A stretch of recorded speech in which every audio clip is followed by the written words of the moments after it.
So we are recording now. Welcome to January Logan Mason ROSC Council meeting. For those of you who don't know us, Jeanette Harris and myself, Rachel Capper, are heading up this initiative. We're at a really great stage in our process right now, so we're excited to share a little bit of that with you. But we are also very excited to be joined by some folks from Faces and Voices of Recovery this month as our guest speakers. So you are in for a treat. We are thrilled that they have agreed to come and fill us in on what they're doing in Illinois, as well as walk us through a little bit of some of their exciting programming, a little sampler of some of the things that they offer.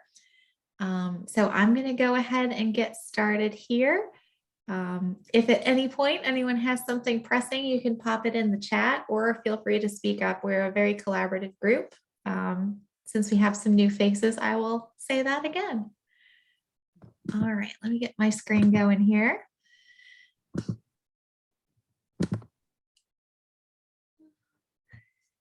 Okay, can everyone see that all right? Give me a thumbs up. Okay, wonderful. And this is for those of us who are still shocked that it's a new year. It's January 20th somehow already. Welcome. Happy New Year. I hope everyone had a wonderful holiday and has found some fun new goals. I love setting goals in the beginning of the year. So we at the ROSC are doing lots of that right now. But I'm going to go ahead and jump right in because I'm mindful of time. So Jeanette, do you want to go ahead and start us off today? Sure. Yeah. So just wanted to give an update of our Recovery in Action group who's gotten together. This Corona has this kind of move and slow and stop and start and kind of thing. I think we all have experienced that in one way or another.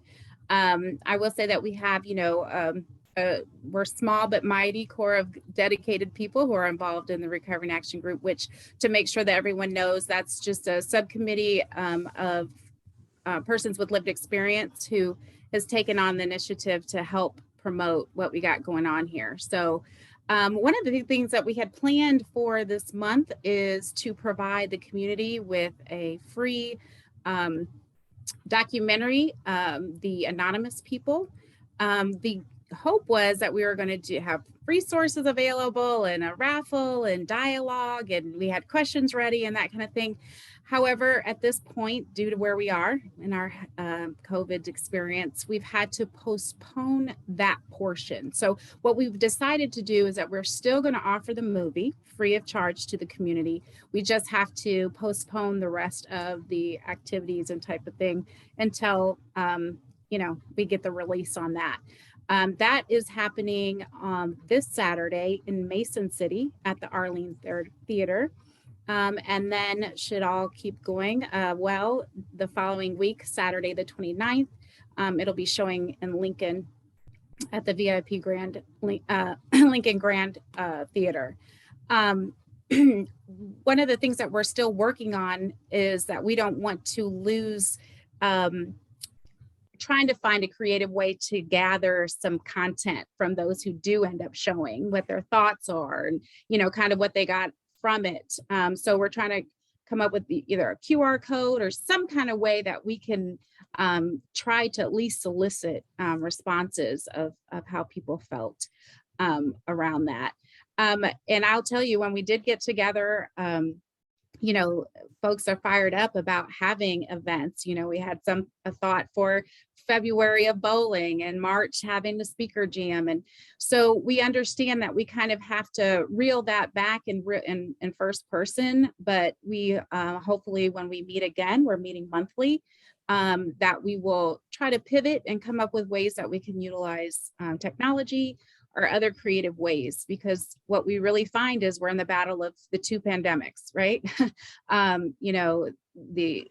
What we have going on with Corona, but the overwhelming need that we have and that we're seeing for people in recovery to connect with one another. This is just such a vital time. So we're trying to pivot on that, and but that's kind of a a little bit of up to date, we do have a set meeting the first Wednesday of the month. We meet, and Christy Powell at Heartland Community College has been gracious enough to offer her space to us to have a neutral meeting space. So that's a little bit. Sam, just because you're on here, I'm going to ask you, is there anything that I missed? No? Oh, you're on mute. Oh. I don't think so. I think you covered everything, really. I have two questions. One is, are you able to meet in person for that once a month meeting? We have been able to up to this Okay. point because there is room for social distancing. Okay. So yes. And for the movies, as far as feedback, is there any way to do a little postcard or something to hand out to people there that with either whatever the questions are, or to link to a set of questions that we come up with, or whatever kind of feedback you were trying to get? Yeah, that's what we're trying to see if we can come a creative way of like having a QR code set up so someone can just do it in some way. Like a survey monkey or Like a something kind of like that. Okay. Yeah. Absolutely, Kim. Thank you. Because and even if I plan to be there no matter, but responsibly, we still need to distance ourselves from encouraging, what we would like, the conversation, the dialogue, but still finding ways to capture that. So even, thinking about having a postcard or something on cardstock that we could hand out is a good idea too. But yes. Yes. And I will do one little caveat here, adding something. Please refer people. We would love to have more folks joining the Recovery and Action Subcommittee. Yes. So if you know anyone that you're serving, or anyone in your group of friends or anything like that, that has lived experience, lives in this community, wants to be a part of what we're doing and has great ideas, send them our way. We'd love to have them be a part of everything. Last thing I'm going to add really quickly, because I think it is important. Our second meeting, we got together and really just talked about our values and kind of what we wanted to represent from this body, this group of folks. And what had surfaced that we all kind of came together on was hope, to provide hope and to serve, to provide service and to serve one another. And so we're hoping through providing educational opportunities, by providing events, social events, topic tables or dialogue, however that we go, we hope to fit it into sharing hope and serving one another. So just wanted to add that that's something that the group came up with. I have a quick thing. I don't remember what it was called, Jeanette, but I sent you a flyer for it. I know that you were supposed to talk to some people about us possibly getting a table there on the 29th. I don't know if this is the right place to bring it up, but. No, yeah. So that was the Winterfest. There is an event that's happening in Lincoln, Illinois, put on by the high school students who are in the CEO program. It is a community event.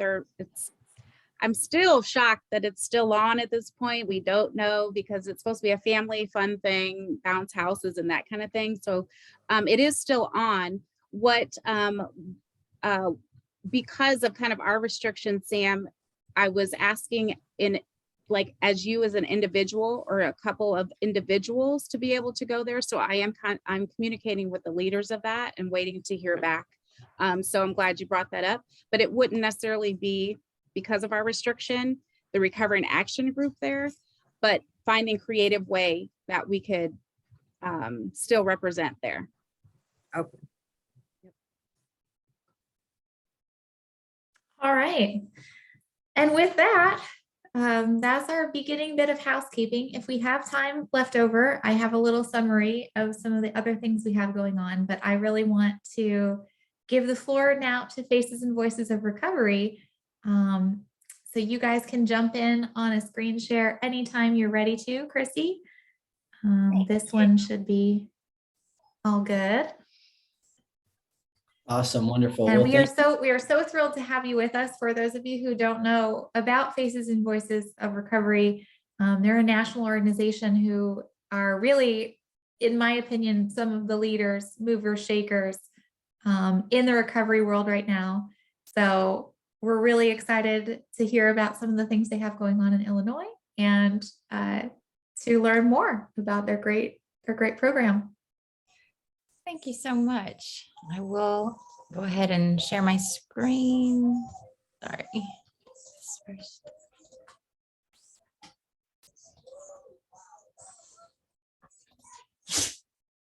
Wonderful. Can y'all see that?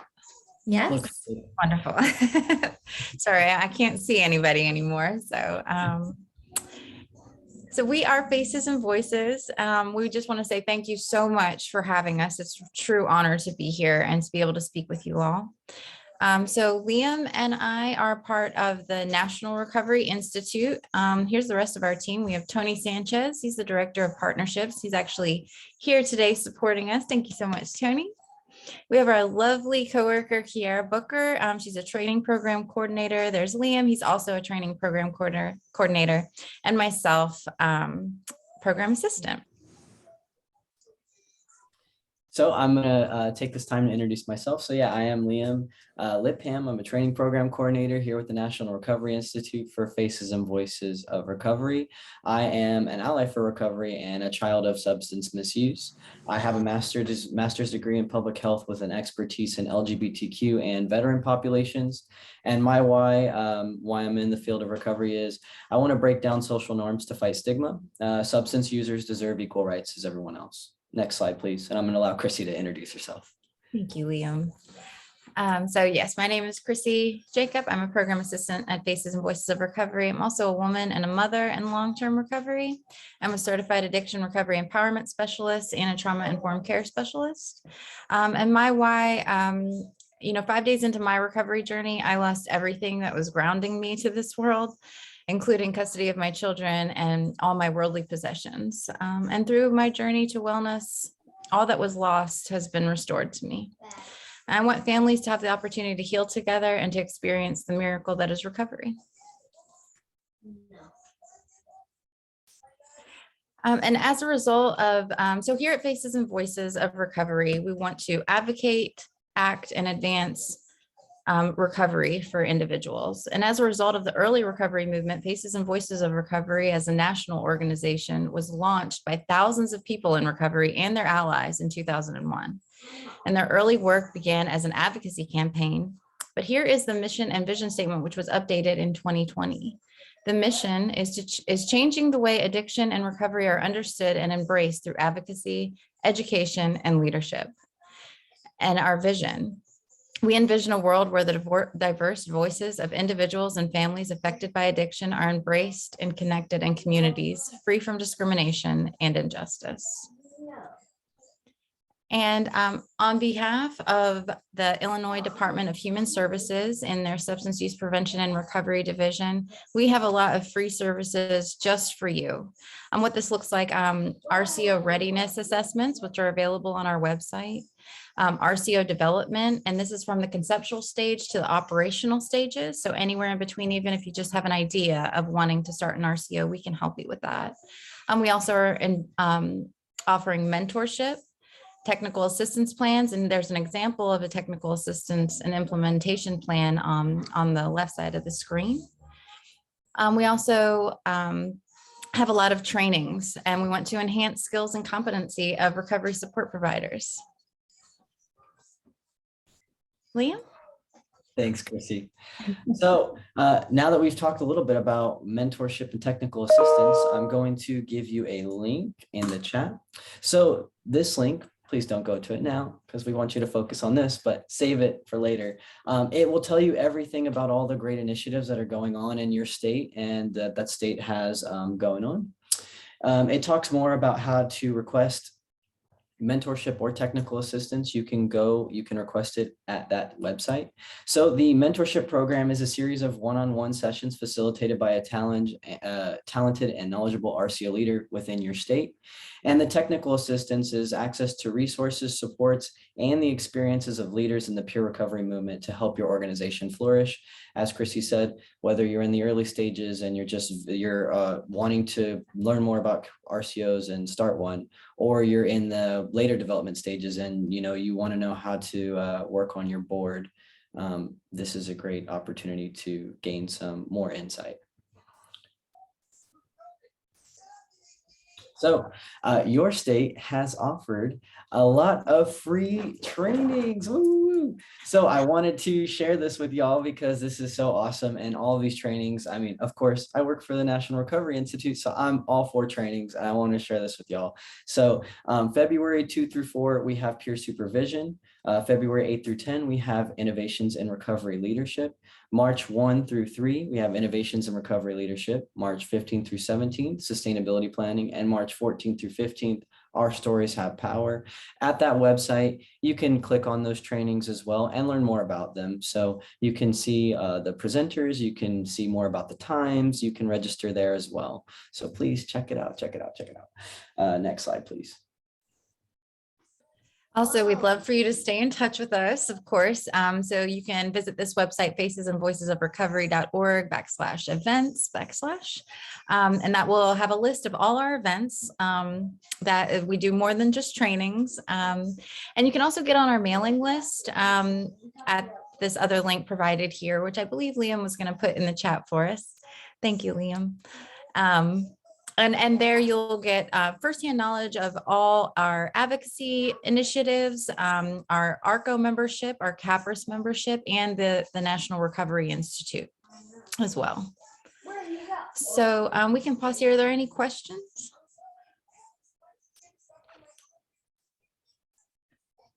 I can't see anything, so let me know. I'll let you know. No questions. You're doing great. Okay. I reposted the links in the chat a little bit with the more clear, concise bullet points. I'm a very concise person, so they're the same exact links. They're just posted in a nicer way. If you see them posted twice, that's why. It's so nice you posted them twice. I like that. Thank you. All right. Well, we can move on. Go ahead, Chrissy. I'll let you take it away. Thank you so much, Liam. So we want to talk to you today about what matters most to people with substance use disorders. We call this Peer Speak Out. And the objectives for today, we want to discover what individuals seeking recovery from substance use disorder care most about to ensure their voices guide future research and action. We want to drive improvement, in recovery and treatment outcomes by focusing on what people need and want, and learn recommended actions for policymakers, service providers, and researchers based on participant prioritized outcomes. An overview for today. So the project development, this study was conducted and the project developed in partnership with Community Catalyst and American Society of Addiction Medicine. It was the first national examination of treatment outcomes prioritized by people with substance use disorders. And the long-term goal was to drive improvement in treatment outcomes by focusing on what people need and want. So after engaging nearly 900 individuals with lived experience of substance use disorder, we found the outcomes from treatment and recovery support services that matter most to the individuals are staying alive, improving quality of life, reducing harmful substance use, improving mental health, meeting their basic needs, increasing self-confidence/self-efficacy, and increasing connection to services and support. This found huge disconnects between these priorities and the focus of current policies, clinical standards, and quality assessment. Next slide, please. So these are some of the results from just one of the questions in the survey. And as you can see, the responses varied by demographic quite differently. I wanted to point out, most importantly, that stopping all drug/alcohol use was actually one of the lowest priorities on the list, even though current policies and standards, everything is focused on that. So we're going to do a deeper dive into why it's important to focus more on the individual and their specific needs and wants and wishes, and how we get better outcomes that way. Next slide, please. So why does this matter? To more effectively and equitably address the national epidemic of substance use disorders, People with lived experience of substance use disorders are often left out of how treatment and recovery programs are designed and what outcomes these programs seek to achieve. And the research on what works best often isn't focused on what matters most to the people with addiction. We want to make sure that we have results that are the best possible. Next slide, please. Passing it off to Chrissy. Thank you, Liam. So building self-confidence through stigma reduction. Language holds the power to unite or divide us and to make a person or a group feel accepted or rejected. Because our words matter and they can inspire or motivate, or they can tear people down. And language is the most powerful tool we have in inspiring hope. Also, everything organizations do exists in a social, emotional, and cultural context. The language we use is a direct reflection on diversity, equity, and inclusion. Also, static language, how-tos, and cookbook approaches just don't work. They actually promote stereotyping and create a narrative of stigma and discrimination. So let's unpack the priority outcomes of this study. To improve the quality of life, it's important to take a holistic approach to treatment and other social services. This person-centered approach will focus on multiple facets of a person's life and let them choose what's important to them. To reduce harmful substance use, we want to encourage multiple pathways to successful outcomes. This may be sobriety or abstinence for some, while for others, this may look like reduced use or harm reduction. An example of harm reduction would be switching from a more deadly substance to a less harmful one. And to increase self-confidence, we want to incorporate health confidence. Health confidence is not often looked at through the lens of substance use treatment, and it's critical to let individuals manage their own life and situations and determine their own personal pathway to recovery. Liam? Thank you so much. You're welcome. So stigma, how does this impact us? So some examples of stigma impacting in the public would be memes and signs that suggest moral failures, comments in print and online media, negative and nasty comments, using images that people overdosing in their cars are very harmful images such as that. An institutional example of stigma would be insurance not covering substance use disorder related occurrences, financial aid unavailable for those who misuse, or the 3-strike policies that so clearly we see often in the social justice system. Self-stigma, and all of these create self-stigma. What that can look like is it keeps people from seeking services for their mental health or substance use challenges. It looks like a loss of hope, self-esteem, or confidence. It creates a lot of blame of the self and feelings of hopelessness, which is proven to not help recovery. Even in the recovery community itself, there's a stigma about medications versus abstinence. That's kind of a hot topic. We want to, from the general public, stigma can make substance use challenges look like a choice or moral failing rather than a disease. And we want to make sure that we're not creating this type of environment. We're changing the language and changing the verbiage so people feel empowered. They feel like they want to receive treatment and they don't have to hide in the shadows. Next slide, please. So the science of language. In a study, individuals read similar case studies that use different language to make recommendations of care. When the subject was described as a substance abuser, punitive action was recommended. But when that same exact case was described as having a substance use disorder, therapeutic action was recommended. This study was replicated with clinicians at 2 different mental health conferences and results were the same. This is just a clear example of how language can change the outcome of somebody's life, which is extremely, extremely important. Next slide, please. In a study polled for bias, some commonly used phrases used in recovery services and recovery communities confirm the word addict, commonly evokes a negative attitudes about the person it describes. Some other biases for people who use drugs and or living with substance use disorder were addict, alcoholic, Medicaid-assisted treatment, and relapse. But in turn, positive association was found when using the words long-term recovery, pharmacotherapy, medication-assisted recovery, recurrence of use. Next slide, please. And pass it off to Chrissy. Thank you, Liam. So this graphic can quickly help us determine the best use of language. So as you can see on the left-hand side, we have positive associations and on the right, negative associations. So we want to be mindful of our language and use person first, person with a substance use disorder instead of addict or alcoholic. Alcohol and drug use rather than abuse. We want to say a reoccurrence of use or a setback instead of a relapse. Make sure we're saying death by suicide instead of committed suicide, person in recovery instead of clean or sober because we were never dirty, and person with a mental health disorder instead of crazy. And here are some great steps that your organization can take. And you could do this even right after this meeting if you wanted. Some examples, you could use the search and replace function for electronic documents and just search for addict and replace it with person with a substance use disorder.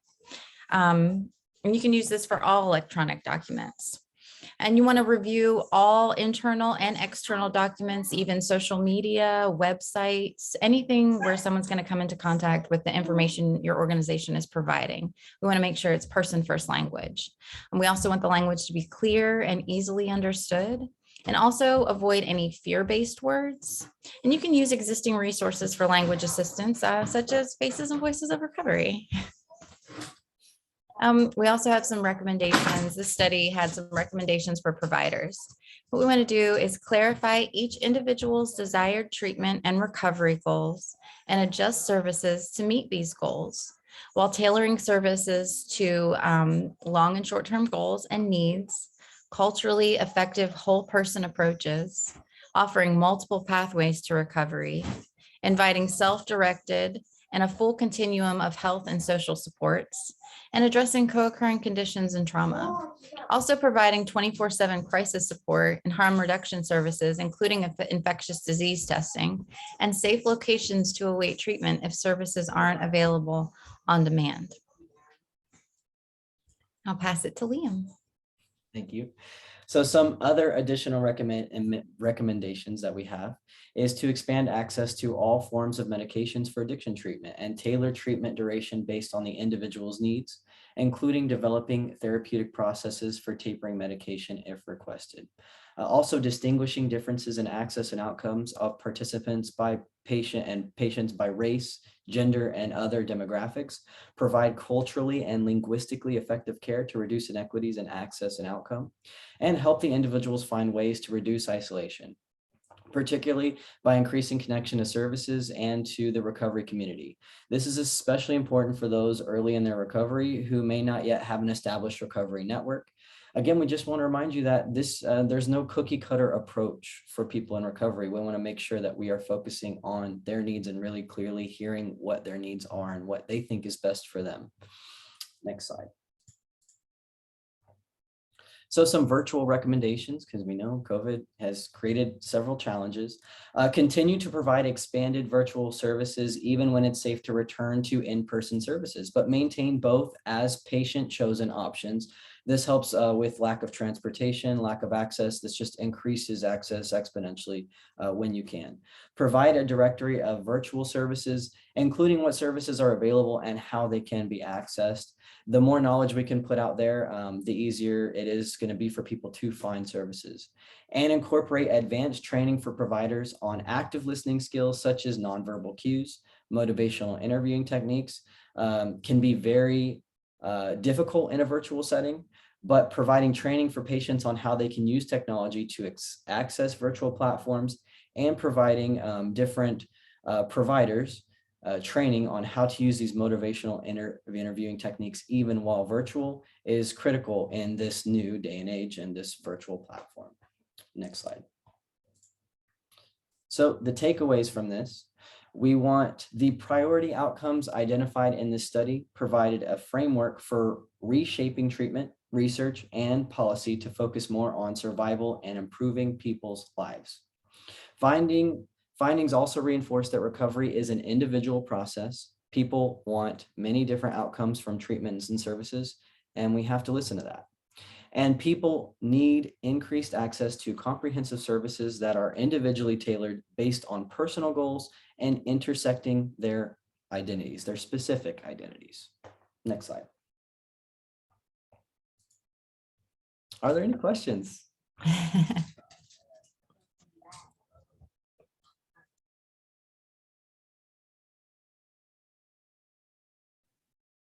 We're hoping that that folks do take a minute to have any questions. Don't hold them to yourselves. Having Liam and Chrissy here, again, is a great thing. Faces and Voices of Recovery are the movers and shakers for sure. So please, if there are any questions, thank you for that person first language. It's so important. No, we appreciate that. And if you do think of a question, maybe you're a little shy or you just think of it later. That often happens to me. I have a thing, I'm like, oh, I wish I would have asked. We'll provide our emails in the chat and you can email us anytime. Like, please hit us up, contact us. We love to hear from y'all. And if you want to, if you're interested in technical assistance, mentoring, or learning more, maybe you didn't take any of the links that I put in chat down or you forgot them, at least take our email so you can ask us. We want to hear from y'all and we want to support y'all in all ways that we can, because we're here to help the state, and the state is putting good use of their money in the right places, and we're excited. Awesome. Thank you, guys. I do have a quick question that's been asked in the chat already, but I want to reiterate here so that everyone hears and sees it. Ethan asked, do these trainings count for CUEs? Yes, they are NADAC and IC and RC approved. So for most, you'll be getting in between 6 and 13 CEUs per training. Great. Thank you for clarifying that. I think that's an important point for anyone who's working on anything, to make use of these free trainings and these resources. Got a wide range of dates available, so that's always great to see. Anyone have any other questions for them?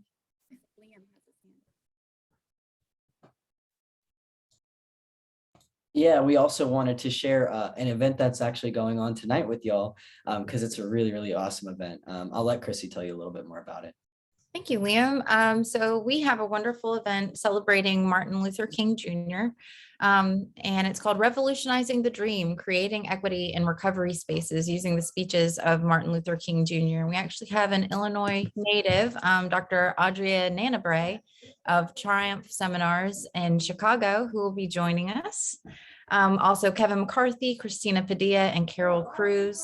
And we'll just be discussing really starting a revolution and, you know, finally finding our voice and speaking from the heart and creating action steps. And we want to do this in an hour and a half, and we'd love if you join us.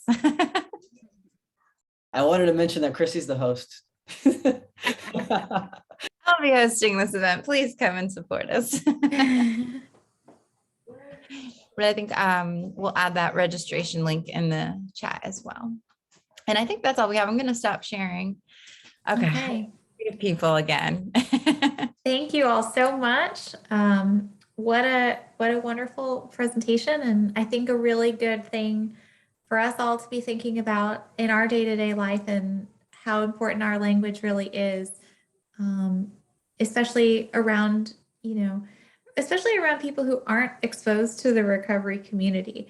And that's maybe something that we with the ROSC experience more frequently than some others, because, we are out in the community and we don't just talk to people who are, directly impacted. We're out talking to everybody. So stigma reduction is one of our primary goals. And I think it's a really important place that we can spend some effort together over the next year. So thank you all for that.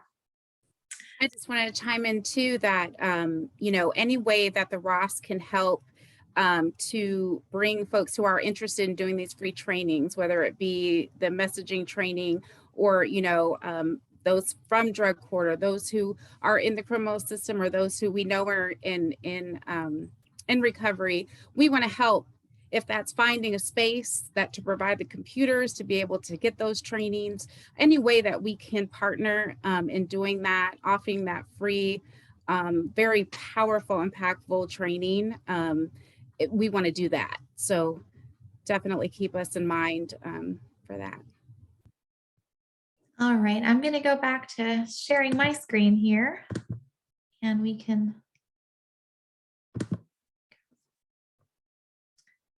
All right, so thanks again. Let's see here. Does anyone, it's not really a question for them, so maybe we'll have a little bit of time for a discussion here. Does anyone think of a way that what we've said or learned today could be used to help? Does anyone have anything that jumps out at them at this time? Actually, yeah. The verbiage, instead of relapse, it's recurrence of use. I actually really liked that. That's what stood out the most to me, honestly. Yeah, that's a great one for me as well. Because I honestly had been avoiding the word in general, like avoiding saying anything about relapse, any kind, because it doesn't feel like compassionate language. So having a different way to say it is really great. Relapse definitely feeds into the stigma and definitely feeds into the moral deficiency. I just learned that, Ethan, this terminology this week, to be honest, is the first time that I heard it, and it jumped out at me too, like, wow.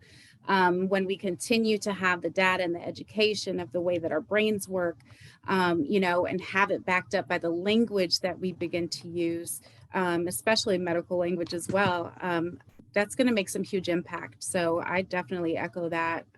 Powerful words are so powerful. Liam, did you have something else? Yeah, and I just want to point out that that's why studies like that one done is so important, to just keep on and keep doing those type of studies so we can know exactly what the best language is to use. So I want to give shout outs and kudos to whoever those researchers were. That's awesome. Awesome. Does anyone else have anything that's jumping out at them that, say, oh, I can use that?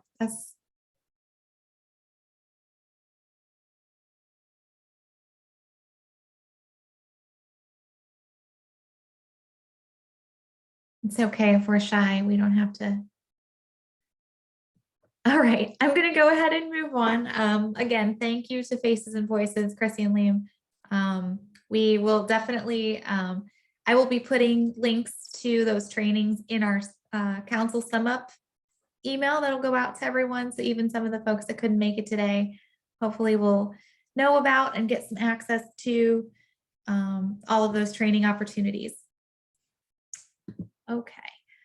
So we're going to briefly review our next big thing, and what we're talking about at our next month's council meeting is the final stages of our strategic planning.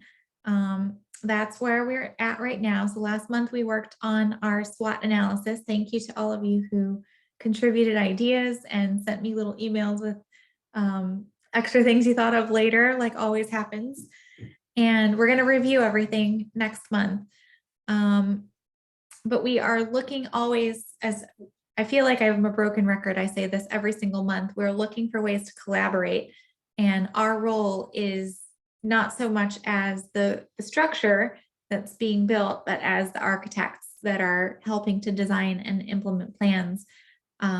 So however you can lean on us during this time, we want to, support initiatives that are happening in Logan and Mason County, as well as spearheading initiatives of our own.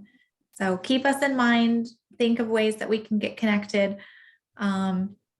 But we are currently at the phase now where we've conducted our needs assessment. We know what we need, and just trying to implement that. As Jeanette briefly touched on earlier in the meeting, and something that I would like to spend a little time on today, this is just what we worked on last time. So I'll leave this here while I chat for a second for anyone who missed it. We recognize that there are in-person challenges at this time. The natural phase of our ROSC right now would be to be out in the community, getting people together, doing in-person events left and right. And we recognize that with things the way that they are, that's not feasible, at least until it's warm enough that we can get outside and do things outside. And we're limited, by what we can do inside at this time. So suggestions are always going to be appreciated. And if there's an opportunity for connection, for, virtual events or trivia nights or things like that, we're going to be looking for those ways that we can support as well. Because I'm sure every single organization is looking around going, what do we do right now? Jeanette, did you want to speak to that a little bit more? Yeah, I just think that, we are in a unique space. We hope for the umbrella of grace, right? As we navigate through this time, but it is really a time for great minds to come together, with those ideas and ways that we can pivot to create connection. That's the ultimate thing. In recovery, a lot of times we can still find a lot of disappointment, or sometimes feel forgotten, or sometimes feel like we're not a part of. And so we really want to combat that with some creative ideas. So that's something that we, want to put out there. This again, like, Rachel said, this requires all of us. We're wanting to put something together that is sustainable in our community to enrich it and have, recovery services available all around. And I think it just really starts with doing all we can in the moment we can. And so part of that in the season we're in is to be creative. So it's one thing that we are going to throw back. We've come up with some ideas and we hope to roll with them, but there is greatness in this room, and we don't always have to reinvent the wheel. We can learn from each other and adapt what makes sense for our community. And so just kind of that call to action, and be thinking of any ways in which you can inspire an idea or throw something out there. Tell us something that's working for you, or we'd love to hear it. Yeah, Jenna, you raised your hand. Yeah, I just wanted to let you guys know that I'm with the Sangamon County ROSC, so we have our strategic plan and it's been voted on. I can easily send that your way if you want to have eyes on it or you want to compare. I also just finished our communication plan for 2022, so if you want eyes on that, you can have that. Awesome. Another thing that I saw, just briefly, you mentioned that there's a need for transportation. I was able to get budgeted for our sustainability money for a Uber account through a business Uber account, so that I can help people get to the events if they lack transportation. So maybe that's something you guys can adopt as well.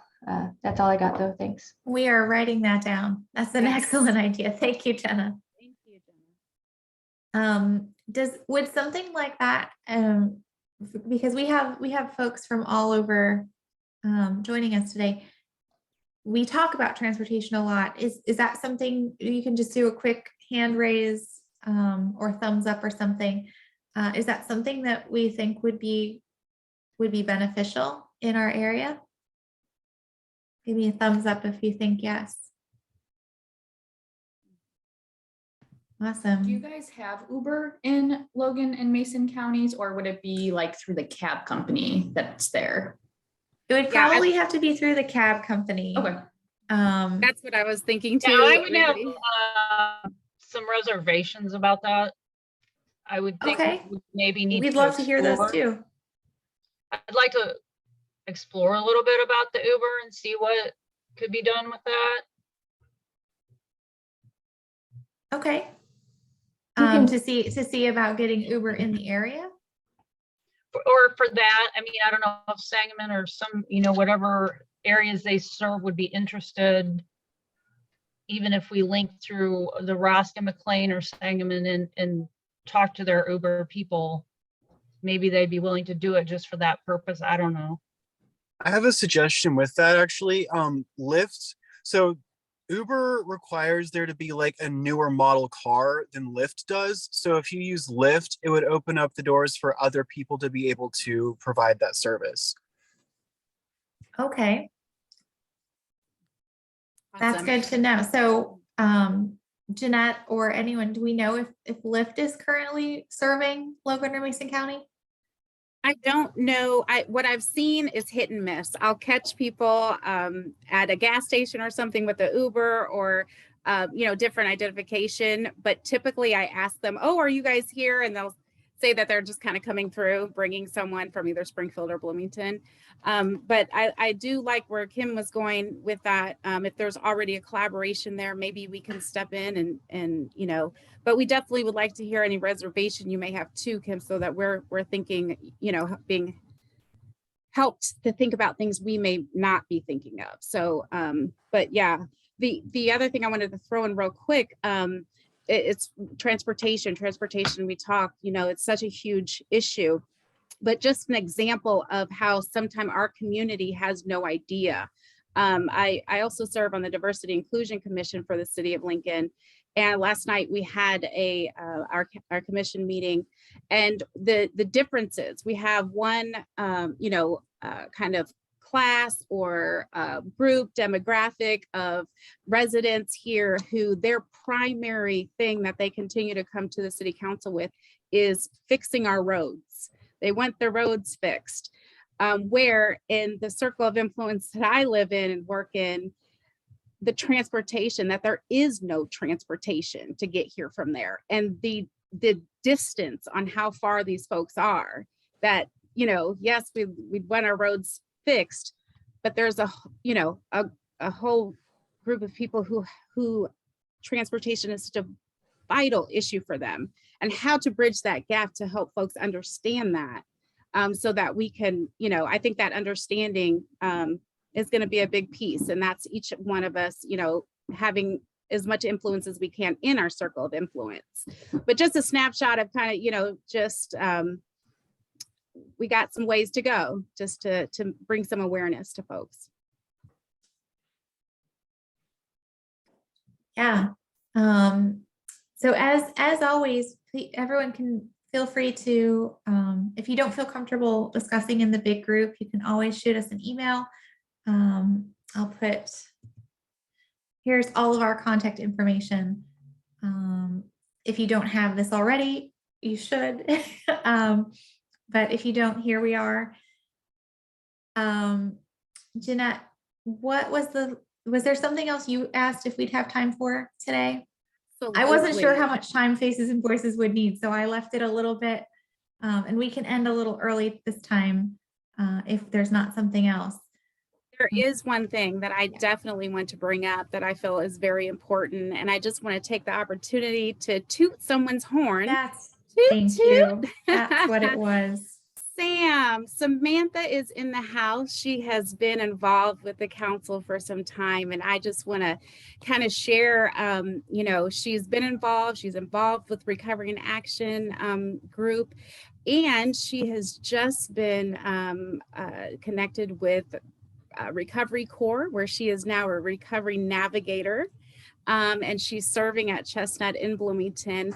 And I'm just going to give you, I'll let you share, Sam, real quick, what your connection was with Chestnut, if you'd like, and then kind of what this means for you. But I wanted to highlight Sam. Thank you.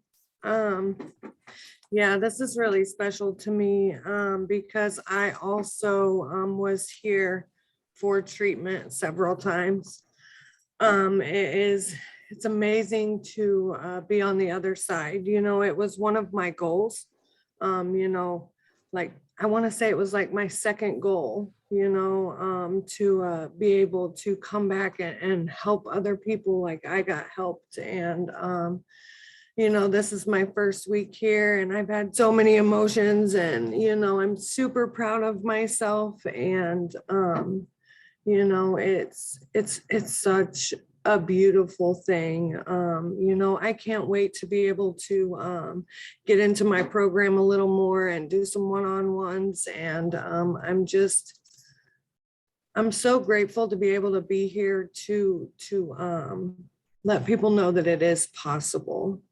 It really is. And I'm just really grateful to be here. I'm gonna cry, so I'm gonna stop talking. Sam, you definitely, thank you for sharing.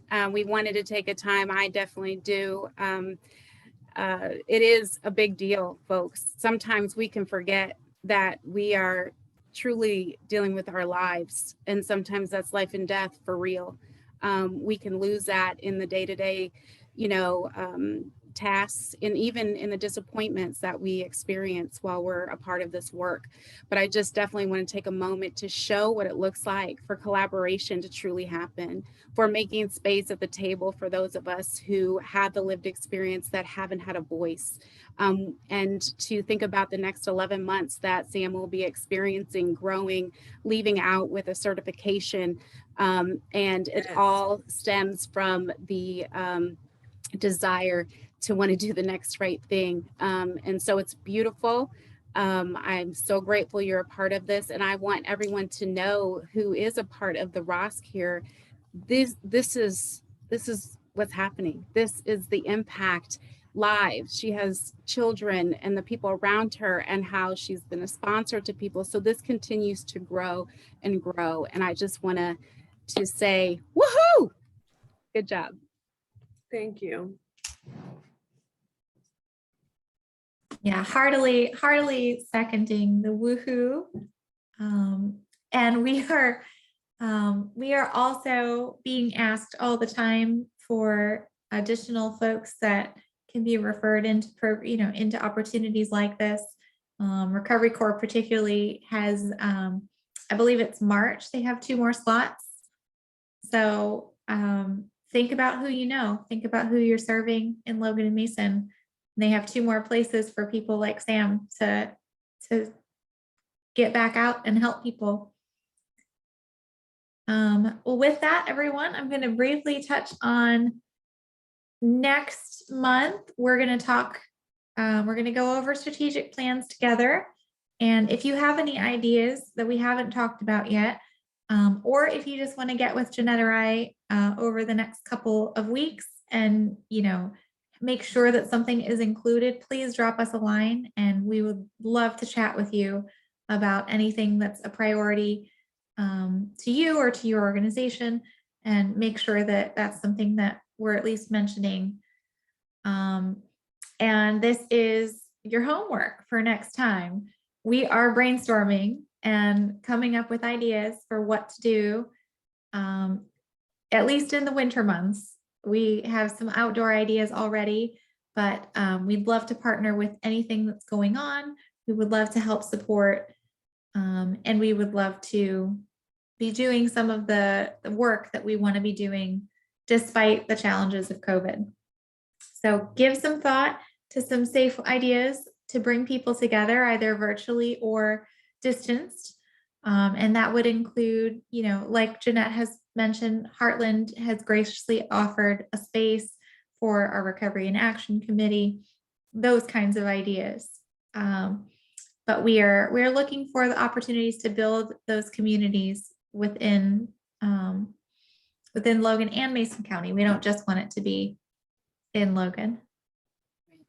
And just, always too, who is missing at the table as you are sitting here, who's missing? Let us know that. Maybe it's someone that we haven't invited. Maybe it's someone that's invited but doesn't realize, that we need them here at the table. Especially, I'm going to always say, people with lived experience, send folks our way. We, if it is to have a sidebar conversation first, to have an understanding with one of us that is a person with lived experience, I know how intimidating it can be to come to the table when you don't know what it's going to look like, and you've never had, you want a voice, but you never had a voice. And so when you get the opportunity, we don't quite know how to use it. So, any way that we can help facilitate bringing on, but, I love what they say, no decision about us without us, that's a Faces and Voices thing. And I love that. And I want to echo that. I want that to be something front and center, that we continue to intentionally grow in our council and our involvement. So had to put that plug in. Awesome. Well, does anyone have anything else before we wrap up for the month?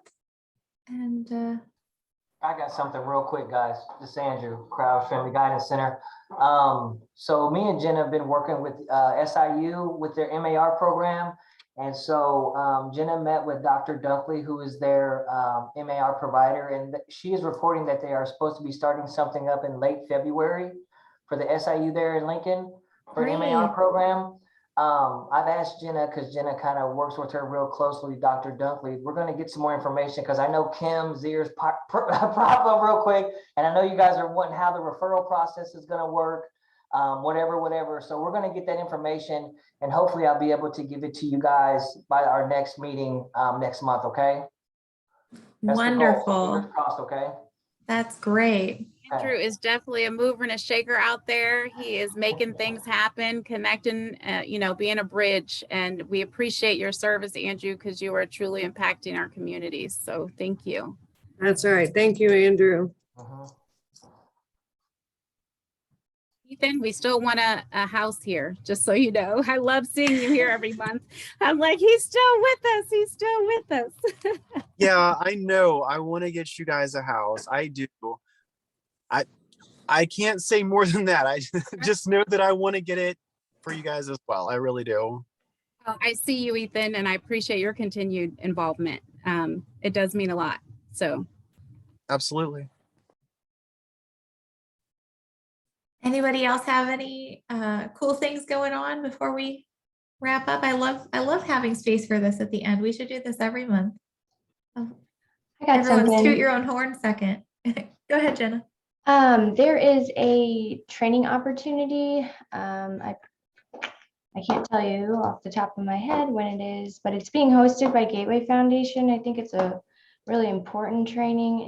It's called Who's Taking Care of You? And it's for the helpers in the field, because we all know that right now compassion fatigue and burnout can really do some damage on us. So I can send Randy the link. Well, actually, Randy, you probably already have it linked, and I don't know if you can share it with them, but Gateway is open to having as many people on there as they can. It is next Thursday, the 27th from noon to 1. So it's kind of a lunch and learn, and they'll be having a presentation. So. And I got one more thing, and I wish Angie was here from the Lincoln Memorial Hospital, because the Taylorville Memorial Hospital just received a grant, and they opened up a recovery house in Taylorville using that grant through the hospital. So that's something maybe, I don't know, Nadia or Randy or, somebody can maybe see if Angie can get some more information. And I'm maybe on she can it. contact the Director of Community Health at Taylorville Memorial Hospital. His name is Darren. And see how they got that grant, because they just bought a house and everything down there in Taylorville, Christian County, and they just opened up for a recovery home there, and that was through the hospital. Did that just happen? Or Yes. when did, Yeah. thank you. definitely will be in her ear.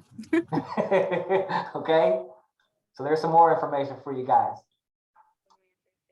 This is Love- what this is about, right? This is where we can break down the silos. We can hear what other folks are doing. We can cheer each other on. And this is definitely what we want to do. So even sidebar outside, if you guys do have events or things that are coming up, please send it to me or Rachel, and we'll distribute it. We'll put it on, social media, any way that we can let the right hand know what the left hand is doing. We want to be a part of that effort as well. And I think moving forward, we're going to make some space here at the end, so everyone can send us like a bullet point or something. If you've got something going on, send me the bullet points and I'll put them in a slide so that we can go through and everyone can see what everyone's doing. I love this idea. Okay. Well, thank you all so much for joining us. I'm really grateful, and shout out again to Faces and Voices for a wonderful presentation. We look forward to participating in some of your upcoming free trainings and referring people that way. And we'll see you all next month. February 17th is the third Thursday, also at 2 o'clock on Zoom. So thank you all. Bye, guys. See you next time. Bye, everyone. Thank you, Bye, everyone. so much.